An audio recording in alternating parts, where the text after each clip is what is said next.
Sonic the Hedgehog is a sad case of an iconic mascot. At one point in the 90s, kids recognized Sonic more than even Mario. These two once went toe-to-toe in a fierce battle for the console market, which sparked a debate that still hasn't ended about the SNES and Sega Genesis even 30 years later. But that specific span of time, 30 years. 1991 was when this debate started, yet no one really cared for this generation since the NES was holding everyone over just fine when the Sega Genesis rolled around in 1989. Yeah, some people bought it and it sold decently, but then when 1990 rolled around, the sales staggered to a near halt. Sega's answer to this slow sales problem?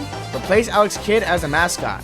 I'm pretty sure this is common knowledge by now, but Sega didn't really launch the Genesis with Sonic the Hedgehog like everyone thought for years. It launched with an Alex Kidd game on August 14, 1989, and although he was rather adorable, in Japan at least, he just wasn't selling units. So Sega replaced him in 1991 with the now iconic Sonic the Hedgehog.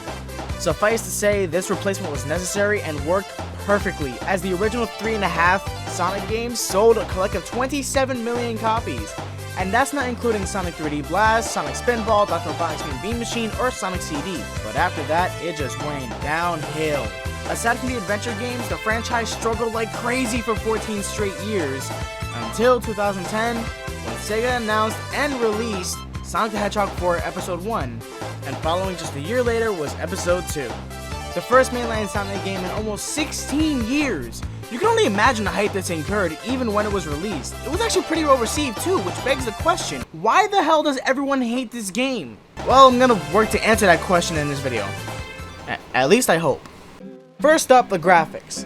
The game takes on a cel-shaded character art style similar to that of Jet Set Radio, but limited to only the characters. The environment uses smooth shading, but there's one thing about the style that bothers me, and it's the clashing between the two styles. Don't get me wrong, it looks nice. I like the fact that Sonic is in 3D and in the 2.5D world, or I think it's 2.5D, but I'm not gonna get into that. But Sonic looks great. His model is highly detailed and he moves very fluidly, and is just generally well designed.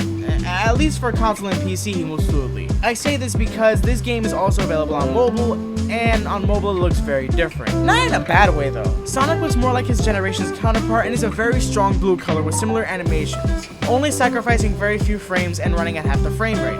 It's not much different aside from a single button control scheme with a D-pad on the screen as well, but I can't recommend this version if you get motion sickness very easily. When you go through a loop on a mobile version, the camera locks onto Sonic and loops the world instead, which is cool on paper but very sickening while playing. Trust me, this was irritating me every single time I played it. I don't have footage though because I lost the mobile version in my Google account.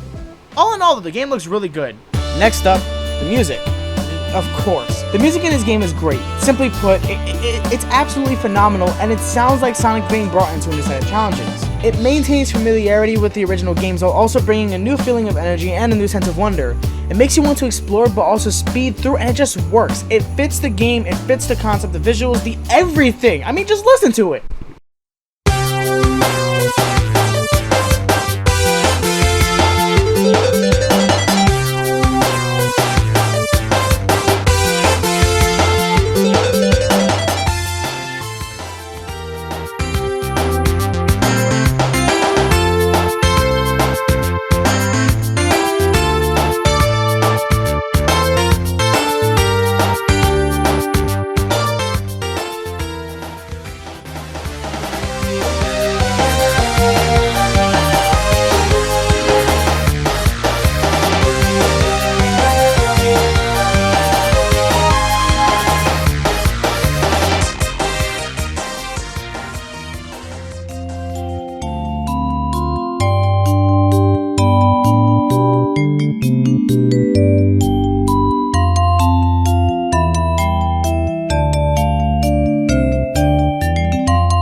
Just booting up the game on Splash Hill 1 gave me nostalgia. I remember how I used to blaze through it in 2011 in the demo. It was just great. Next up are the mechanics, and I typically would lump this in with gameplay, but this time around I have to separate them because this game has a number of mechanical tweaks that are both innovative and busted. For one, Sonic can spin dash. This one falls in either category because although the spin dash is usually seen as a plus in some Sonic games, in Sonic 4 this is a double-edged sword. It helps with completing the level sometimes, but at other times it just doesn't work at all. It actually hurts you rather than help you, which could have been a developer choice, it is very possible they intended for this, but either way, it's extremely annoying when I spin dash through a loop only to fall to my death because of some auto-changing platforms in playing cards! This is annoying. Another mechanic that makes its debut in this game is the... Actually, I don't know what it's called, but I'll call it the jump dash. This move is done by pressing the jump button twice, similar to the homing attack but with no target. This is one of the dumber things though, because it can launch you and vault you into trouble. So for the love of God, don't do this while running. Outside of that though, it's rather useless and only ruins your run, so if you find yourself using this and it doesn't kill you, kudos to you. I'd just ignore this feature entirely though and go with using this button combo for the homing attack instead. Another new mechanic, which really isn't a feature but more of a flubbed attempt at recreating Sonic's physics, is the deceleration. It's horrible! In older Sonic games, Sonic slowed down to a halt gradually over time. It took quite a while before he completely stopped as well. This helped with platforming because when you're going uphill and want to go back down, all you have to do is let Sonic go completely and then he'll go the opposite way automatically, gaining the momentum you need. This game also has momentum mechanics similar to that, don't get me wrong, but it feels more like a fixed thing rather than a capped exponential change like the original games. It just feels wrong, especially for a Sonic game. But I can't entirely blame Sega for this since it wasn't developed in-house. Sega waited to dimps to get the game done, and although they have a relatively good backlog, none of them were traditional 2D Sonic games. They did previously develop the Sonic Advance and Rush games, and even the low-powered version of Unleashed 2, but when they were working on Sonic Colors for DS, Sega dumped this one on them too, and so both are being worked on in tandem, with one unfortunately taking a major hit in terms of gameplay. It's undocumented, but very likely this was a situation over at DIMPS. Sonic Team also assisted with development, but this was a DIMPS project for sure. Overall, the main mechanics for Sonic are totally busted and are just not well done, and it genuinely makes me sad. To demonstrate what I mean, let me show you.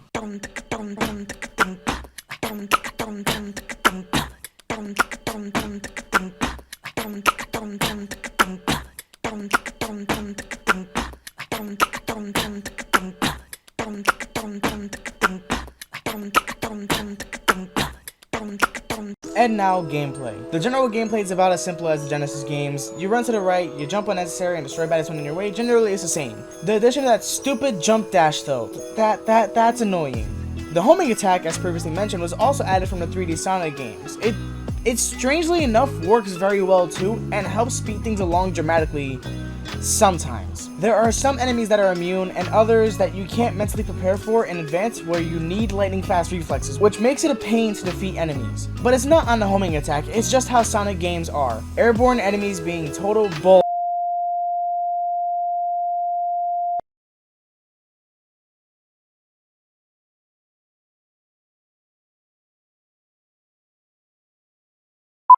Anyway, there's also stage varying mechanics like swimming, games of chance, and the special stages. I haven't spoken about the special stages yet, even though they're rather crucial to the gameplay. These stages interpolate those of the first Sonic the Hedgehog game, but they don't suck! I absolutely hate the first game's special stages, not because they're bad, but because they automatically rotate and all you can do is press jump and hope for the best. But in this game, you can rotate the stage and shake it. The catch? You can't jump, but I will happily take the ability to rotate the stage over jumping any day. Leaving it up to chance for the stage to work with me is not fun. It's anger-inducing, irritating, and makes me want to snap my Genesis controller in half. Nobody probably complained about this back in 1991, but I complained because it irritates the hell out of me. This is one of the small set of things that Sonic 4 does really well. Another thing Sonic 4 does well is the enemy placements, because they're not obnoxious aside from the airborne enemies. They're just not set at locations where developers are like, who cares, just kill it. It actually feels very meticulous. This whole game just feels so careful with so much, but that could be its downfall. See, it mimics the original games, which there's no problem doing, but up to a point. Usually this would be okay with either a series reboot, remaster, remake, or a new one in the whole franchise that mimics the predecessors, but adding much more. But episode 1 doesn't add much more. It adds 2 moves. That's it.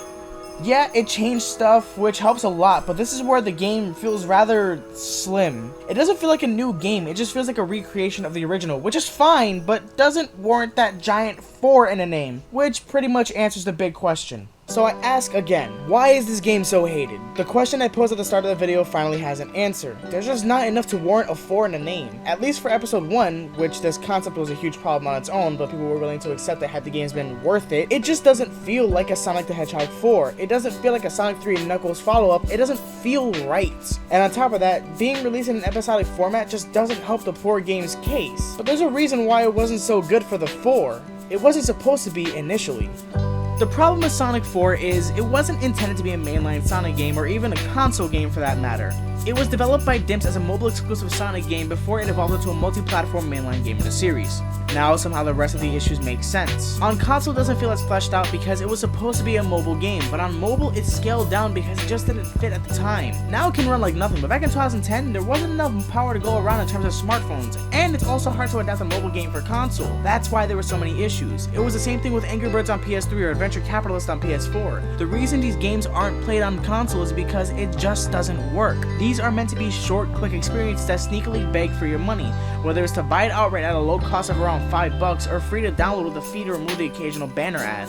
Now of course the mobile market has changed to advertising garbage, simple copy and paste games that really hound you to spend money, but back in 2010 the concept was rather novel and simple, and because of that it just made sense. Sonic 4 was released on iOS and was really cheap at only $3.99 compared to the console counterpart costing $15, which if you consider the change of platform, it's not that bad for a console game. It was great, and then you play the rest of the series, and then revisit it, and now you see the problems. Side note, this is how I found out the game was pretty much hated and also rather lackluster. In conclusion, Sonic 4 Episode 1 is a rather simple game, and because of its simplicity, it can be rather enjoyable. It's genuinely a great game and should be considered a good Sonic game because that's exactly what it is, a good Sonic game. It's definitely not one of the best, but it's fun to play and is a nice little nod to the original Genesis games. The problem is solely with the physics and the newer features, but if you manage to totally ignore the new stuff aside from the homing attack, then it's a fun time. The problem also lies on the implication that it was a follow-up to the Genesis games, which is what made everyone mad in the first place. You can't just reimagine the first game minimally and then call it a follow-up when you had 3 amazing originals around that time. It's just not fair to both old and new fans. While the name of a game shouldn't normally be this big of an issue, in the case of Sonic 4, it really bogged down the final score for me, leaving me no choice but to give it a 6 out of 10.